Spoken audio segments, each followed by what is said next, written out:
நீண்ட காலம் ஆரோக்கியமாக வாழ வள்ளலார் காட்டிய வழிகள். தினமும் சூரிய உதயத்திற்கு முன்பு எழுந்து சிறிது நேரம் அமைதியாக அமர்ந்து இறைவனை நினைத்து தியானம் செய்ய வேண்டும். பசி எடுத்த பிறகே சாப்பிட வேண்டும்.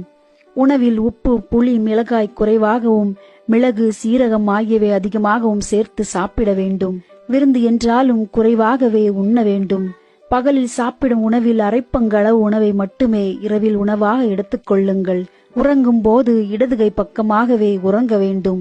பதற்றம் அதிகரிப்பதால் பிராணவாயு அதிகமாக செலவாகும். அதனால் பதற்றமின்றியும் ஆரவாரமின்றியும் அமைதியான வாழ்க்கை வாழ பழகுங்கள். வாழ்க்கை என்பது வாழும் வரை மட்டுமே. அதனால் அனைத்து உயிர்களிடத்தும் அன்புடனும் கருணையுடனும் வாழுங்கள். முடிந்தவரை மற்றவர்களுக்கு உதவி செய்யுங்கள். பணத்தை சேமிப்பதற்காக ஆரோக்கியத்தை இழந்துவிட வேண்டாம். வாழும் வரை ஆரோக்கியமாக வாழ முயற்சி செய்யுங்கள். மரணத்திற்கு பிறகு என்னாகும் என்று ஒருபோதும் சிந்திக்க வேண்டாம்.